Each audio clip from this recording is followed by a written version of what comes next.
प्यारे बच्चों, आशुतोष मैथ में आपका स्वागत है। ये परसेंटेज का पार्ट 29 होगा और ये अंतिम पार्ट होगा। ठीक है, अभी मैं इसको कंप्लीट करा के आगे प्रॉफिट लॉस शुरू करूंगा और फिर जब प्रॉफिट लॉस या और कई टॉपिक कंप्लीट मैं कर दूंगा, फिर उसके बाद जो लेटेस्ट परीक्षाओं में जो है क्वेश्चन पूछे गए हैं उसके बाद मैं इस चीज को फिर दोबारा कंटिन्यू कर सकता हूँ, लेकिन अभी मैं इसको कराने के बाद खत्म करूंगा। ठीक है, 300 आपके लगभग 32 क्वेश्चन हो जाएंगे इस पार्ट में। आज मैं आपको जो है कि 10 क्वेश्चन कराऊंगा। तो ये पार्ट जब ये आप अगर 332 क्वेश्चन जो मैं आज इस क्वेश्चन में इस सीरीज जो मैंने कराए हुए हैं, अगर आप इसको कर लेते हैं तो लगभग आपका हर टाइप का जो प्रश्न परीक्षा में पूछा जाता है लगभग वो कंप्लीट हो जाएगा। ठीक है, और जो है कि आप किसी परीक्षा में बैठेंगे तो आप क्वेश्चंस को बेशक एक जो है कि एक सही अप्रोच के साथ आप उसको अटेंड कर पाएंगे और क्वेश्चन को सॉल्व कर पाएंगे। आइए ये क्वेश्चन करते हैं। लिखा हुआ है, एक मशीनरी की कीमत जो है प्रतिवर्ष 10% की दर से कम होती है।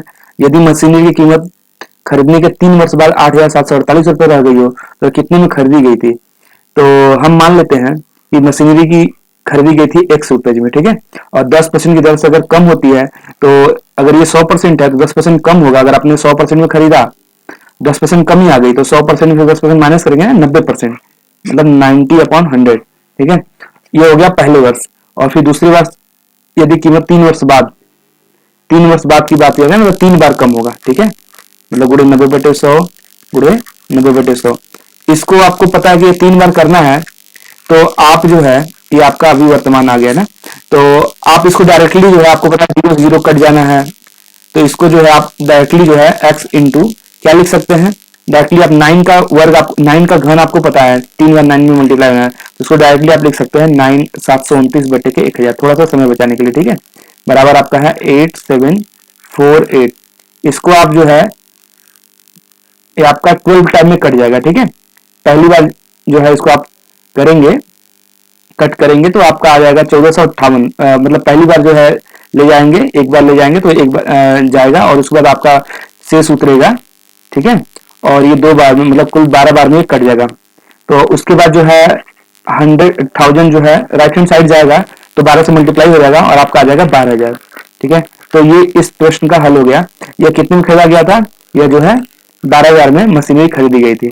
ठीक है, और इसके और भी कई सारे तरीके हो सकते हैं, लेकिन ये बेसिक तरीका है और बेस्ट है। ठीक है, आइए नेक्स्ट क्वेश्चन पे चलते हैं। किसी विद्यालय में लड़कियों की संख्या से अनुपात 3:2 है। ठीक है, तो लड़कों का जो है लड़कियों की संख्या से अनुपात 3:2 है। बॉयज एंड गर्ल्स का रेशियो जो है 3:2 है। ठीक है, तो आप यही संख्या मान लीजिए। ठीक है, अगर आप अनुपात को ही संख्या मान लें तो बोल रहा है कि 20% लड़के और 25% लड़कियां छात्रवृत्ति धारक हैं, तो विद्यालय में उन विद्यार्थियों को बच्चे जो छात्रवृत्ति धारक नहीं है। अब ये देखिए, अगर 20% लड़कों को छात्रवृत्ति मिलती है या तो अगर 20% के लड़कों को छात्रवृत्ति मिलती है तो 80% को नहीं मिलेगी। तो 3 का 20% कितना होगा? 3 का 10% होगा 0.3। यूनिट प्लेस से पहले हम 0 लगा देते हैं अगर 10% निकालना है तो 20% कितना होगा? 0.6। तो 3 में से 0.6 माइनस करेंगे तो आपका आ जाएगा 2.4, और 2.4 को इसका मतलब छात्रवृत्ति नहीं मिलता है। या फिर ऐसे निकाल लीजिए, 3 का 10% होगा 0.3 और 80% में नहीं मिलता है तो 80 से गुणा करेंगे तो 0.3 में 80% निकालने क्या करेंगे? 8 से गुणा करेंगे। ठीक है, 0.3 में 8 से गुणा करेंगे तो 2.4 आ जाएगा। ठीक, मतलब ये छात्रवृत्ति न मिलने वालों की संख्या होगी, इनको छात्रवृत्ति नहीं मिलती है। लड़कियों में देखा जाए तो लड़कियों को 25% लड़कियों को छात्रवृत्ति मिलती है, तो 2 का 25% क्या होगा? जस्ट आधा का आधा, 50% बोले तो आधा करिए और 25% बोले आधा का आधा करिए। 2 का आधा 50, 2 का आधा हो जाएगा 1, 1 का आधा हो जाएगा 0.5। तो 0.5 लड़कियों को छात्रवृत्ति मिलता है, तो कितनों को नहीं मिलता है? 2 में से 0.5 को मिलेगा तो 1.5 को नहीं मिलेगा। तो ये हो गए आपके न मिलने वालों की संख्या। 3 में से 2.4 को नहीं मिलता है और लड़कियों में 2 में से 1.5 को नहीं मिलता है। ठीक है, तो ऐसे लोग का आपको प्रतिशत बताना है जो धारक नहीं है, छात्रवृत्ति धारक। तो अगर देखा जाए इनको आप ऐड कर दें, इनको आप अगर ऐड कर दें तो कितना हो जाएगा? 2.4 और 1.5 जोड़ेंगे आपका आ जाएगा 3.9। तो ये 3.9 लोग को नहीं मिलता है। कितने लोगों में? लड़के हैं 3 और लड़कियां हैं 2। ठीक है, तो जोड़ेंगे कितना आ जाएगा? 5। जो नीचे रखेंगे हम बेस में क्या रखेंगे? कुल संख्या लिखेंगे और इंटू आप 100 कर देंगे। पॉइंट आप देख रहे हैं तो पॉइंट अगर ऊपर है तो इसको एक 0 से कट जाएगा ये, और आप देख रहे हैं कि 5 गुना के 10 और 39 गुना के 78, मतलब आपका कितना आ गया? 78%। ठीक है, तो 78% बच्चे जो है छवि धारक नहीं है। आइए नेक्स्ट क्वेश्चन पे चलते हैं। लिखा हुआ है किसी श्रमिक की दैनिक मजदूरी 10% बढ़ाई जाती है, परंतु उसके द्वारा प्रति सप्ताह किए गए कार्य के घंटों में 10% की कमी हो जाती है। बात समझ आ रही है? दैनिक मजदूरी 10% बढ़ाई जा रही है और यदि उसको 2,000 रुपए प्रति सप्ताह मिल जाता तो अब उसे प्रति सप्ताह कितने मिलेंगे?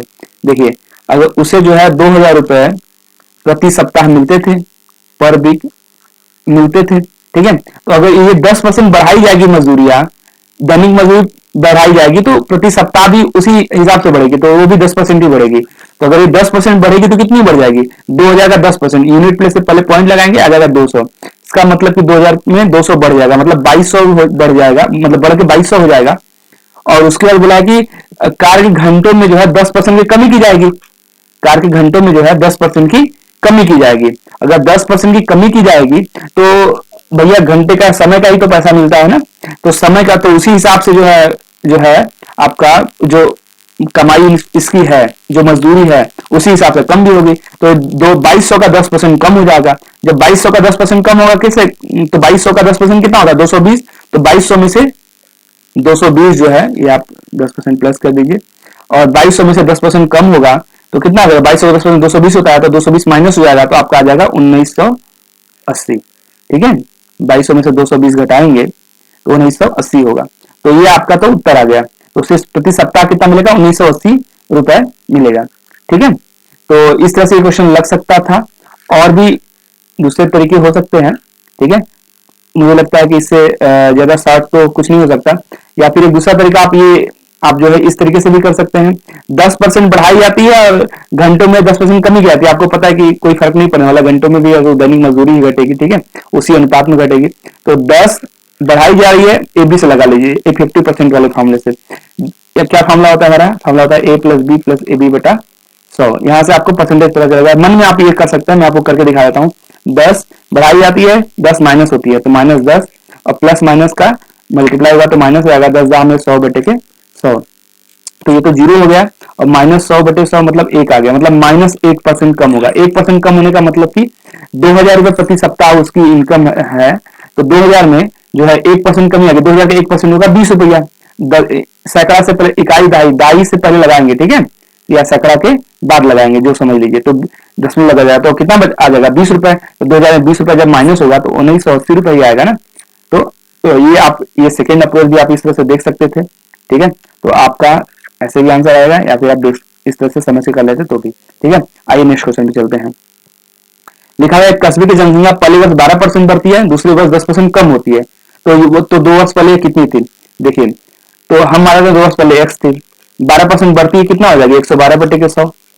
ठीक, 10% कम होती है तो कितनी हो जाएगी? 90 बटे के 100। और अभी वर्तमान में कितनी है? 50,400। ठीक है, 2 वर्ष पहले कितनी थी? निकाल लीजिए, एक 0 से 0 काट दीजिए, और आपको पता है 5 और 4 जोड़ेंगे, ये 5 और 4 जोड़ेंगे तो 9 आएगा। इसका मतलब 9 से कट जाएगा, तो 9 से काट दीजिए। 9 पचे 45 और 5 9 छका 54, ये आपका 560 आ गया। अब आप देख रहे हैं कि 112 से ये 5 बार में तो डायरेक्ट कट जाएगा ना। ठीक है, तो आपका कितना आ गया? 100 गुणे 100 आपका हो जाएगा 10,000। 10,000 में 500 गुणा करेंगे, मतलब उसकी वैल्यू कितनी थी? 50,000। तो जो है, तो 2 वर्ष पहले कितनी थी इसकी कीमत? सॉरी, कीमत नहीं, जनसंख्या पूछा जाएगा। मतलब 2 वर्ष पहले जनसंख्या कितनी थी? 50,000 जनसंख्या थी। ठीक है, कस्बे की। आइए नेक्स्ट क्वेश्चन में चलते हैं। लिखा है किसी वस्तु के मूल्य में 25% कमी हो जाने पर जो है एक व्यक्ति 500 में 50 किलोग्राम अधिक वस्तु खरीद सकता है। अब बताइए, मैंने आपको ऐसे क्वेश्चन पहले भी कराए हैं। ये क्या बोला जाता है? जितना कमी हो या जितना बढ़ोतरी हो, जितने परसेंट का, बस उससे आप जो है उसको इक्वेट कर देंगे। 25% की कमी होने से कितना किलोग्राम अधिक खरीद सकता है? 50 किलोग्राम। तो 25% बराबर हो गया आपका 50 के जी। 25% बराबर हो गया आपका 50 के जी। तो आपको क्या करना है? अगला स्टेप आपको होता है, मैंने बोला था 100% निकालिए। तो 100% आपको पता है कि 4 गुना है, तो इधर भी 4 गुना आ जाएगा, मतलब 200 के जी हो जाएगा। तो इसका मतलब कि अभी वर्तमान में ये जो निकलता है, ये आपका वैल्यू आता है 100% निकालने में। क्या आता है? उसकी वर्तमान में खपत निकलती है, मतलब वर्तमान में वो कितना खरीद रहा है, वर्तमान खपत या वर्तमान जो है, ठीक है, वर्तमान में कितना खरीद रहा है ये। तो 200 के जी वर्तमान में खरीद रहा है, कितना रुपया में खरीद रहा है? 500 रुपया में खरीद रहा है 200 के जी। तो प्रति किलोग्राम मूल्य अगर पूछा है तो 500 रुपया में जो है 200 से भाग दे दीजिए। 500 रुपया में जो है 200 से भाग देंगे तो कितना आ जाएगा? कट जाएगा ये, और 5/2 का मतलब 2.5 रुपए। तो 2.5 रुपए प्रति केजी उसका मूल्य है।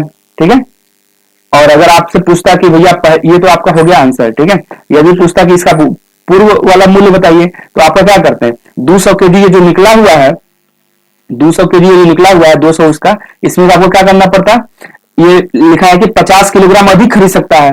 ठीक है, 50 किलोग्राम अधिक खरीद सकता था, पहले कितना खरीदता था, पहले खरीदता था 150 केजी। इसका मतलब यही है कि 50 किलोग्राम, अगर अब वर्तमान में ये निकलता है तो 50 केजी अधिक खरीद पा रहा है, तो पहले 50 केजी कम खरीदता रहा होगा। तो आप क्या करते हैं, तो 500 केजी में से 500 रुपए में से 150 से डिवाइड करते, क्योंकि 150 रुपए में 150 किलो खरीद रहा है, तो आपका आ जाता है 15, 50/15, मतलब 5×10/3, 10/3 का मतलब लगभग 3/1/3 रुपए, मतलब 3.33 रुपए उसका प्रति केजी पहले दाम था। ठीक है, और अभी बढ़ के कितना हो गया है, 2.5 रुपए प्रति केजी। अरे अभी जो है घट करके कितना हो गया है, 2.5 रुपए प्रति केजी। ठीक है, आइए नेक्स्ट क्वेश्चन पे चलते हैं। चीनी का मूल्य 32% बढ़ गया, परंतु एक परिवार ने चीनी की खपत में इस प्रकार कमी कर ली कि उस पर होने वाले व्यय पहले से 10% अधिक रहा। चलिए हम मान लेते हैं चीनी का मूल्य जो है 100 रुपए था। चीनी का मूल्य अगर 100 रुपए था, तो अगर 32% बढ़ जाएगा उसका मूल्य का, तो कितना रुपए हो जाएगा, 132 रुपए हो जाएगा ना। 32% बढ़ेगा तो उसका मूल्य 132 रुपए हो जाएगा। और बोल रहा है कि उसकी खपत, चीनी की खपत में इस प्रकार कमी कर ली कि उस पर होने वाले व्यय पहले से 10% अधिक रहा, 10% ही अधिक रहा। ठीक है, और मासिक चीनी की खपत पहले 10 किग्रा थी। अब मान लीजिए 100 रुपया में खरीदता था, 100 रुपया में 10 केजी खरीदता था ना, तो अगर 100 रुपया में 10 केजी खरीदता था, तो उसकी पहले कितना पैसा देता रहा होगा, 100 × 10 देता रहा होगा, मतलब पहले खर्चा रहा होगा, खर्चा करता रहा होगा कितना, 1000 रुपया पहले खर्चा करता रहा होगा। ठीक है, 1000 रुपया खर्चा करता रहा होगा। ठीक है, अगर 1000 रुपये खर्चा करता रहा होगा, तो आपको पता है क्या बोला कि इसका व्यय 10% अधिक ही अधिक रहा, तो 10% और ज्यादा खर्चा करेगा, तो 1000 का 10% बढ़ा दीजिए, 1000 का 10% होता है 100 रुपया, तो बढ़ करके अब 10% बढ़ करके जो है अब उसका खर्चा कितना हो जाएगा, 10% बढ़ के उसका खर्चा हो जाएगा 1100 रुपया। इसका मतलब वर्तमान में खर्चा कर रहा है 1100 रुपया, लेकिन आपको निकालना है कि अब उसकी खपत कितनी है, मतलब कई किलो खरीद रहा है। तो आपको पता है उसको, उसके पास पैसा है 1100 रुपया, 1100 रुपए का समनिया खरीदेगा, और समनिया का दमुआ कितना हो गया है, 132 रुपए प्रति केजी। समनिया का दमुआ कितना हो गया है, 132 रुपए। तो 132 रुपए से भाग दे देंगे, कितना आ जाएगा, आप कर लीजिए, 11 से काटिए, 11 कमी 11, 11 कमी 11, 11 गुना के 22, मतलब 100/12 का होता है 8/1/3। तो ये आपका क्या आ जाएगा, ये उसका जो है आ जाएगा मात्रा। तो अभी कितना खरीद पा रहा है, अभी वो खरीद पा रहा है 8/1/3 केजी खरीद, उसकी खपत अभी कितनी है, 8/1/3 केजी। आइए नेक्स्ट क्वेश्चन में चलते हैं। लिखा हुआ है 2 प्रकार का स्टील उपलब्ध है, टाइप ए में 5% निकल है। टाइप ए में कहा गया है कि 5% निकल है। ठीक है, 5% निकल है। और टाइप बी में कहा जा रहा है कि टाइप बी में निकल की मात्रा कितनी है, 40% है। ठीक है, अब दोनों प्रकार के स्टील को किस अनुपात में मिला जाए कि 140 टन स्टील में जिसमें 30% निकल प्राप्त हो, तो 30% आपको मिक्स में रखना है, क्योंकि आपको पूछा जा रहा है कि दोनों को मिलाना है, दोनों को मिलाकर 30% बन जाए, तो मिक्सर रिएक्शन बिल्कुल लगा सकते हैं। ये आपको पता है कि मिक्स वाली वैल्यू जो होती है एक से बड़ी होती है ऊपर वाले से, और एक से छोटी होती है, और दोनों का डिफरेंस निकाल के यहाँ पर रख देते हैं। 30 में से 5 घटाएंगे, बड़ा में से छोटे घटाएंगे, 30 में से 5 घटाएंगे कितना आ जाएगा, 25 आ जाएगा। और 40 बड़ा है 30 से, तो 40 में से 30 घटाएंगे आ जाएगा 10। ये आपका अनुपात निकल गया, 5 गुना के ये आपका अनुपात आ गया, 10/25। इसको काट देते हैं, 5 गुना के 10, 5×5 = 25। इसका मतलब कि अनुपात कितना आ गया, आपका उत्तर आ गया 2/5 के अनुपात में मिलाया जाएगा। मतलब 2 पार्ट मिलाया जाएगा टाइप ए में से, और 5 पार्ट मिलाया जाएगा टाइप बी में से। तो जो है कि आपका जो निकल की मात्रा होगी, जो आपका मिश्रण तैयार होगा उसमें 30% होगी। ठीक है, तो ये आपका बच्चों उत्तर हो गया। ठीक है, और इसमें ऐसा कुछ दिया नहीं है, अगर तो आप टन जो स्टील है आप उसको बांट सकते थे। चलिए नेक्स्ट क्वेश्चन में चलते हैं। क्या लिखा हुआ है, दूध और पानी के एक मिश्रण में 17 लीटर है। दूध और पानी की एक मिश्रण की मात्रा 17 लीटर है। ठीक है, एक मिश्रण है जिसमें दूध और पानी, मिल्क एंड वाटर जो है 70 लीटर का है। इस मिश्रण में 10% पानी है। अगर 70 लीटर का 10% पानी है, 70 का 10% होगा 7 लीटर। तो अगर 10 लीटर पानी है तो बचा कितना, 63 लीटर बचा 70 में से, तो 63 लीटर आपका दूध हो गया। ठीक है, अब क्या बोला है कि इसमें पानी कितनी मिला जाए कि मिश्रण में पानी की मात्रा 50% हो जाए, पानी की मात्रा 25% हो जाए। ठीक है, तो आपको पता है कि पानी मिलाने की बात करें तो दूधवा तो उतना का उतना रहेगा ना, तो दूधवा 63 लीटर है, पहले तो 63 लीटर बातों में मिला जाए, बादों में रहेगा, क्योंकि खाली पनिया मिलाया जा रहा है। तो पानी की मात्रा जो है 25% है, तो दूधवा की मात्रा कितनी होगी, दूध की मात्रा कितनी होगी, दूध की मात्रा 75% होगी। समझ आ रहा है, अगर दूध की मात्रा 75% होगी तो पानी की मात्रा कितनी हो जाएगी, पानी की मात्रा जो है 25% हो जाएगी। ठीक है, 25% बोला भी है, तो आप यहाँ पे क्या करना है, आपको मिला जाएगा मिश्रण में पानी कितना मिला जाए, तो 25% का वैल्यू निकाल लीजिए कि 25% का वैल्यू निकालें तो उसमें टोटल आपको पता चल जाएगा। परसेंट के नीचे परसेंट लिखते हैं, ध्यान देना है। ठीक है, तो आपका मात्रा के नीचे मात्रा आ जाएगा या वैल्यू आ जाएगी। ठीक है, तो 25 आप गुणा करेंगे, क्रॉस मल्टीप्लाई करेंगे तो 25 में 63 से गुणा करेंगे तो आपका आ जाएगा कितना, 25 गुणे 63 बटे 75 करेंगे। ठीक है, 25 या 75, 3 से काटेंगे, 3 दूना के 6, 3 एकम 3, मतलब 21 लीटर, मतलब पनिया की मात्रा कितनी है, 21 लीटर है। तो अब कितना मिला गया, आप बता सकते हैं बड़े आराम से, पहले 7 लीटर था, अब हो गया 21 लीटर, तो कितना मिला गया है, 21 माइनस 14, 21 माइनस 7 बराबर कितना आ गया, बराबर आ गया आपका 14 लीटर। ठीक है, ये आपके प्रश्न का हल हो गया। आइए नेक्स्ट क्वेश्चन पे चलते हैं, 2 क्वेश्चन और है, इसके बाद आपका ये परसेंटेज मैं खत्म कर दूंगा। लिखा हुआ है स्पिरिट और पानी के 2 लीटर मिश्रण में 12% पानी है। ठीक है, स्पिरिट और पानी का मिश्रण है, स्पिरिट और वाटर का मिश्रण है, और उसमें जो है 2 लीटर का मिश्रण है, और उसमें पानी की मात्रा जो है कितनी है, 12%, मतलब 2 लीटर का है ये। ठीक है, ये आपका 2 लीटर का है।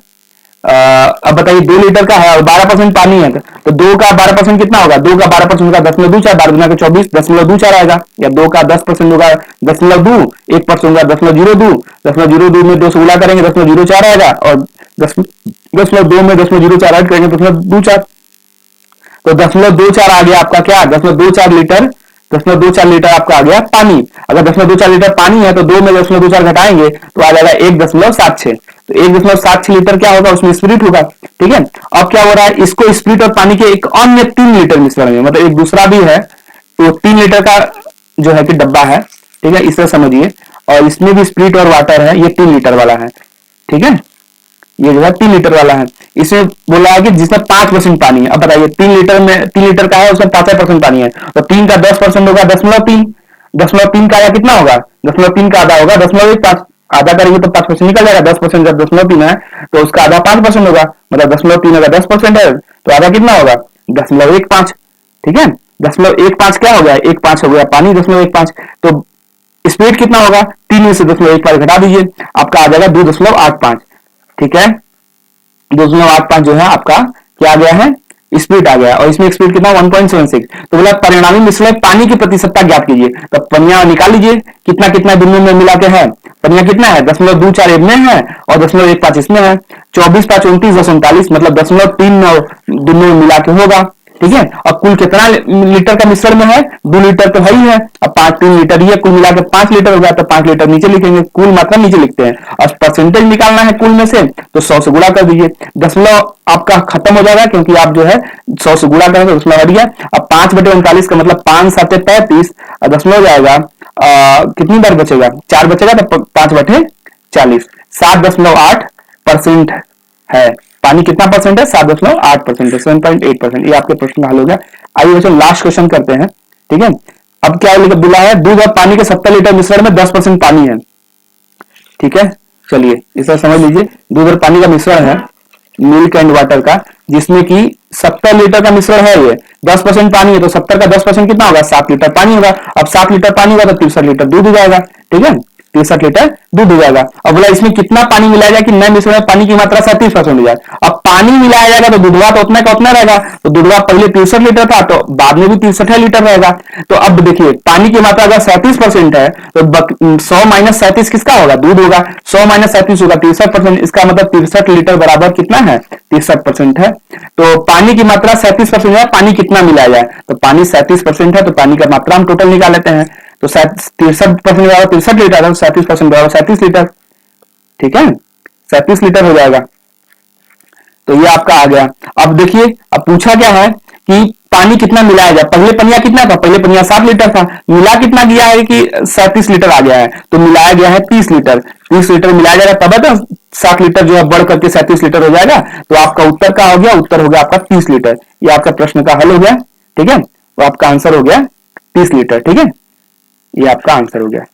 ठीक है, तो बच्चों ये पार्ट आपका ये खत्म होता है। इस पार्ट में मैंने जल्दी जल्दी थोड़ा 10 क्वेश्चन करा दिए हैं कि वीडियो अगर लंबी ना मेरे, उम्मीद आपको समझ में आ रहा होगा। ठीक है, बाकी सब ठीक है, और बढ़िया लगे तो चैनल को सब्सक्राइब करिए, बेल आइकन दबा दीजिएगा जिससे आपको नोटिफिकेशन मिलता रहे। ठीक है, मिलते हैं नेक्स्ट वीडियो में। अगला टॉपिक शुरू कर रहा हूं मैं, प्रॉफिट एंड लॉस। आपका धन्यवाद।